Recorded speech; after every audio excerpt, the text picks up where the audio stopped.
स्वागत है आप सभी का। इस वीडियो में हम मुगल साम्राज्य के बारे में देखेंगे।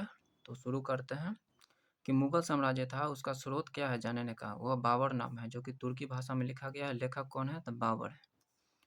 और बाबर को जो बाबरनामा को फारसी में अब्दुल रहीम खान ए खाना जो है कि अनुवाद किया। तो पहला बादशाह माना जाता है किसको? बाबर को माना जाता है, जो कि आत्मकथा लिखा है मुगल काल का। उसके बाद दूसरा जो लिखेगा, कौन लिखेगा? जहांगीर लिखेगा, तुजुक-ए जहांगीरी तुर्की भाषा में। बाबर को देखते हैं, उसका जन्म हुआ था 14 फरवरी 1483 ईस्वी को हुआ था। और जो प्लेस कहाँ है? फरगना में। फरगना कहाँ पड़ता है? तो ट्रांसपक्सियाना में पड़ता है। अगर बाबर के जन्म का मुख्य जो जगह है, मतलब कि कहाँ पर हुआ था मेन जगह, तो वह मावड़ा उल नहर है। इसके पिता का नाम जो था उमर शेख मिर्जा था, जो कि फरगना का शासक था। ओके। माता का नाम कुतलुग निगार खानम था। ओके। देखिए, बाबर को जो कि चगताई तुर्क भी कहा जाता है, क्योंकि बाबर जो था पिता की ओर से तैमूर वंश का जो कि 14वां वंशज था, और माता की ओर से मंगोल वंश का 5वां वंशज था। ओके। इसीलिए जो कि इसलिए बाबर के जो रगों में दो महान शासकों का खून दौड़ रहा था। तो बाबर को चगताई तुर्क भी कहा जाता है। बाबर का जो गुरु थे अहरार थे, जो कि नक्शबंदी सिलसिले के थे। अब देखते हैं, बाबर जब भारत पर आक्रमण किया था तो उस समय भारत की स्थिति कैसा था। ओके, ये बहुत ही जानने योग्य। इसको आप जान जाएंगे तो भारत को बाबर आसानी से कैसे जीतता है, ये भी आप आसानी से जान जाएंगे। तो देखिए, ये हो गया भारत, ये हो गया सिंध प्रदेश। सिंध प्रदेश क्या था? सिंध प्रदेश जो कि स्वतंत्र था। इधर हम देखेंगे कि फरगाना है, समरकंद है, काबुल है। ओके। तो जो जम्मू कश्मीर था वो तो स्वतंत्र था ही। उसके नीचे देखा जाए तो इब्राहिम लोदी का जो आगरा और दिल्ली पर कब्जा था, और उत्तर प्रदेश का कुछ भाग था, मध्य प्रदेश का कुछ भाग था, तो ये तो इब्राहिम लोदी के कब्जे में था। अब देखा जाए पंजाब ये क्षेत्र है, इसमें जो है कि इब्राहिम लोदी का सूबेदार था। इब्राहिम लोदी का सूबेदार कौन था? दौलत खां था। और दौलत खां जो कि अपने आप को स्वतंत्र करने के चक्कर में लगा हुआ था, और ये स्वतंत्र व्यवहार कर रहा था। बिहार में हम लोहानी वंश देखते हैं। बिहार में हम लोहानी वंश देखते हैं, जो कि स्वतंत्र व्यवहार कर रहा था, स्वतंत्र था।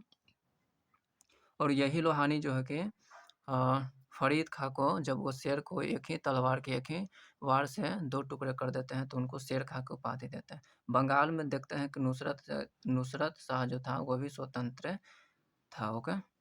गुजरात में देखते हैं ये स्वतंत्र था। इधर देखा जाए तो राणा सांगा जो कि राजपूताना में जो थे, यानी कि राजस्थान में, वो भी स्वतंत्र था। तो मेन रूप से कौन था? तो एक इब्राहिम लोदी का शासन था, जो कि कुछ क्षेत्रों में सीमित था। पंजाब में उसका नियंत्रण था, लेकिन पंजाब में भी दौलत खां स्वतंत्र व्यवहार कर रहा था। इसका एक चाचा था जो आंतरिक कलह पैदा किया हुआ था, आलम खां था। ओके। साउथ में देखते हैं कि जो 5 राज्य था जो कि स्वतंत्र था, कौन-कौन था? हम देखेंगे बरार देखेंगे, बीदर देखेंगे, अहमदनगर देखेंगे, बीजापुर देखेंगे, गोलकुंडा देखेंगे, जो कि बहमनी साम्राज्य के पतन के बाद जो कि निर्माण हुआ था, छोटे-छोटे राज्य। और इस तो इब्राहिम लोदी के पास कौन-कौन सा क्षेत्र था? इब्राहिम लोदी के पास जो था वो आगरा था, दिल्ली था और पंजाब था। ओके। आगे देखते हैं कि पानीपत का जो प्रथम लड़ाई होता है वह हरियाणा के पानीपत में होता है। अब कैसे होता है? बाबर कैसे आता है? बाबर के लिए तो वहाँ पर अनिश्चित स्थिति बना ही हुआ था, क्योंकि समरकंद पर शवानी खां का कब्जा था, और ये जो कि काबुल में था, और वहाँ पर भी उसको ऐसा लग रहा था कि यहाँ पर बहुत दिनों तक जो कि शासन नहीं चल सकता है। इधर भारत में भी जो कि अनिश्चित स्थिति बना हुआ था। इधर भी जो कि शासक अपना अ, जो इब्राहिम लोदी था इसके विरोधी, जो कि अपने आप को स्वतंत्र करने के चक्कर में थे। तब क्या होता है कि इब्राहिम लोदी का शत्रु कौन था? पारिवारिक कलह में आपको बताया है कि जो चाचा आलम खां था वो विरोध किए हुआ था। जो पंजाब का सूबेदार था वह दौलत खां था, वो भी स्वतंत्र व्यवहार कर रहा था। इधर राणा सांगा भी सोच रहा था कि अगर बाबर आता है, ये राणा सांगा सोच रहा था कि बाबर आएगा, लूट कर जाएगा, तो ये जो हारेगा और दिल्ली और आगरा कमज़ोर पड़ेगा, तो हम जो कि दिल्ली और आगरा पर अ, अधिकार कर लेंगे और एक राजपूताना राज्य का निर्माण करेंगे। तो ये भी जो है कि दिल्ली चाहता था, और ये भी जो कि बुलाता है बाबर को कि आइए यहाँ पर आक्रमण करिए। ओके। तब क्या होता है ना कि इसका जो चाचा जो आलम खां था, ये भी इब्राहिम लोदी का विरोधी था। इधर देखा जाए तो बिहार में लोहानी वंश था, और जो चाचा आलम खां था, ये जो कि पंजाब के सूबेदार दौलत खां से कहते हैं कि जाइए बाबर को बुलाइए, तब ये जो है कि दौलत खां अपने बेटा जुल्फ़िकार खां को बुलाता है। ओके, एक तरह से बाबर को न्योता देने वाला कौन था? तो दौलत खां था और आलम खां था। ओके, अब बाबर के जो कि भारत के विजय के बारे में सोच देखा जाए तो क्या था? एक वृद्ध महिला ने तैमूर की विजय की कहानी सुनाई थी। तैमूर की भारत विजय की कहानी सुनाई थी और एक महत्वाकांक्षा का भी परिणाम था। और बाबर को जो कि वहाँ पर काबुल के क्षेत्र में बहुत ही कम टैक्स मिलता था। वहाँ का आर्थिक स्थिति उतना बेहतर नहीं था और भारत के बारे में वो सुन रखा था कि भारत जो है कि सोने की चिड़िया है और बहुत ही समृद्ध राज्य है। बाबर की स्थिति देखते हैं कि क्या था। बाबर जो कि काबुल में था, काबुल में शासन कर रहा था। समरकंद जो उसका पुरानी रियासत थी, उसको जीतने का बहुत प्रयास करता है, लेकिन 1-2 बार जीत भी जाता है, लेकिन बहुत ही जल्दी वो कब्जे से निकल जाता है, जैसा कि 1502 और 4 वाला बात है। तो उज़्बेकों और शैबानी खां जो कि बाबर को हराता है और शैबानी खां उज़्बेकों से हैं। यह तुगलमा युद्ध नीति जो कि जान जाता है, जो कि पानीपत के प्रथम युद्ध में यह उपयोग करता है उसका। तो देखिए फरगना में क्या था, फरगना में जिसका चचेरा भाई जो था वह शासक जो कि बन गया था। कौन? जहांगीर मिर्ज़ा। इधर देखा जाए तो समरकंद में जो कि उज़्बेकों का सामानी खां का कब्ज़ा था, उस सामानी खां उज़्बेक का कब्ज़ा था। और इधर काबुल में जो कि इसका स्थिति आर्थिक स्थिति बेहतर नहीं था, इसको ऐसा लग रहा था कि ज़्यादा दिनों तक जो कि यहाँ नहीं चल सकता है राज्य, जैसा कि इसने बाबरनामा में लिखा है।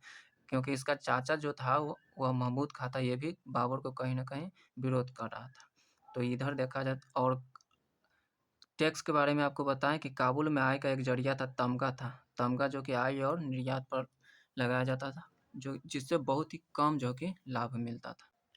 अब देखते हैं कि क्या हुआ था कि इन सब विभिन्न परिस्थितियों के कारण जो कि क्या होता है कि बाबर के पास न्योता जाता है, तब बाबर इब्राहिम लोदी के पास एक संदेश भिजवाता है कि दिल्ली हमको दे दो, हम तैमूर का वंशज हैं।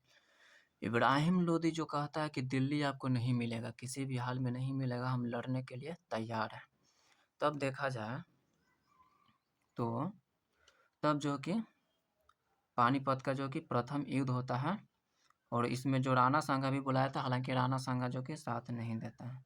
राणा सांगा को ऐसा लगा था कि बाबर आएगा, लूट कर जाएगा, दिल्ली पर हम कब्ज़ा कर लेंगे।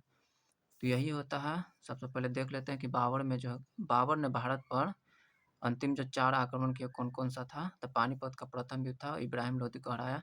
खानवा का युद्ध था, जिसमें राणा सांगा को हराया। चंदेरी का युद्ध था, जिसमें मेदिनी राय को हराया। घाघरा का युद्ध था, जिसमें अफ़गानों को हराया। ये जो हुआ था 1526 में हुआ था, यह 1527 में हुआ था, यह 1528 में हुआ था, यह 1529 में हुआ था। बाबर का बाबर का जो मृत्यु हुआ था 1530 में हुआ था। और इसका जो मकबरा कहाँ बनाया गया बाबर का? तो वो बनाया गया काबुल में। ओके, आगे हम देखेंगे इसका पानीपत का प्रथम युद्ध।